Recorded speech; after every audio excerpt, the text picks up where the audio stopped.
Okay, this isn't our car, but we're gonna but this is the same model car, Honda Pilot, that Renee Good was hit in. So we're gonna do a video analysis to show where the shooter was standing. So for reference points, touch that spot on the windshield, kiddo. On the windshield, right there. Okay, cool.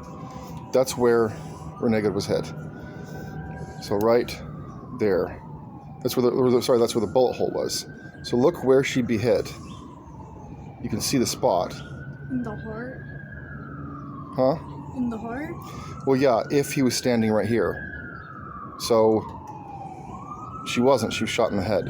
So in order to make a headshot, I want to show, like right there, where you have to be standing, okay? This is right hand, right vehicle, with his feet like this. So put the thing right there again, kiddo. In order to make a headshot. So that's not a headshot. Let's see here.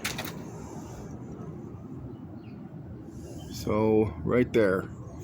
Okay, so this is where he'd be standing. Okay? Which means the majority of his body is clear of the vehicle. So one leg right here. Her wheels were turned. And okay, so right here he says that he couldn't see her wheels. But look, I can clearly see the wheels from here. This is where he was standing, just like this. Same model car. Would have been standing like this. So he was standing right here when the car struck him. He was not standing in front of the vehicle. His hip was right there. Her wheels were turned to the right of him, which means if the car moved forward, yeah, it would bump me. It would bump me. My life would not be in any jeopardy. It would bump me. And I could clearly see that. Well, if I wasn't on my phone like a dumbass, and only on my phone. If I was holding a gun and on my phone, yeah, I might not notice. So, shot one, maybe that's criminal negligence. People could argue, okay, you can move your finger now, kiddo. You could argue, okay, that's criminal negligence, but shots 2 and 3, taken right here. You can see him literally running alongside the car to take the last shot. To take shot number 3, he runs alongside the car. Was his life in danger then? Anyways, this isn't my car. That one's mine for comparison. We were going to use this one, but I realized pretty quick that it wasn't the same. That it wasn't even close to the same. Yeah, that it just wasn't going to work. Luckily, one of my neighbors, hope they don't see me doing this, but one of my neighbors has the exact same car. So yeah, this is the model that killed her. He was standing right here. That was it. So his hip, wheels turned away. You can clearly see the tires right there. You can see the tires turned. So, yeah, my tires are turned slightly in the same spot. Tires are barely turned. You can still see them. Like, I'm going to turn them just a little bit more. Hang on.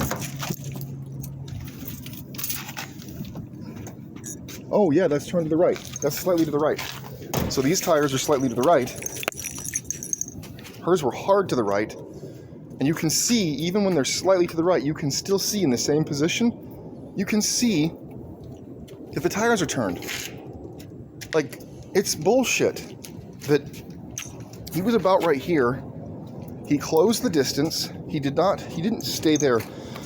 He was about right here when she turned, meaning that when she actually struck him, she would have been even more turned, meaning that bump was minuscule.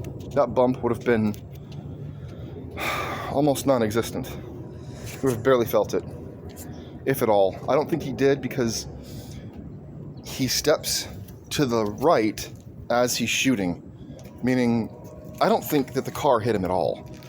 If it did, it bumped him. Like, it bumped him. The magas online keep saying, oh, she struck him, she struck him, she struck him. Again, it was about, well, right here, you know, higher, but yeah, right here. It was right here, you know, for reference. Right here. It was right here. His hip was parallel to the very corner of the headlight. He leaned over to take the shot like that. If he leaned over from here, look where the shot goes. The shot misses completely, goes out the other window. In order to hit her in the head, look where he has to be. In order to hit her in the head from that spot on the windshield, to line up right there.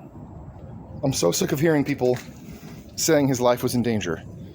He didn't believe his life was in danger. If you think his life was in danger, hang on, can I... Oh, here, I'll just do this. Sorry for the low quality of this video. If you think his life was in danger, then you must think that the military and ICE and Border Patrol, which he was all a member of, just are completely incompetent. That they have the worst training in the world, that no one there knows what they're doing, which is not the case. He knew what he was doing. He was competent. I don't think anyone can make the argument that he was incompetent, which is what you'd have to do to say that he thought his life was in danger. He would have to be the most incompetent thug to ever walk the face of the earth. He'd have to just be one of these brand new hires with no training. Now, there are a lot in ICE. There are a lot of brand new hires who have no training. He was not one of them. He was well trained. He was well trained. He made those shots pretty quick as he ran alongside the vehicle. Military training. So, yeah, he was well trained. He responded pretty quick, and he murdered her. That's pretty obvious.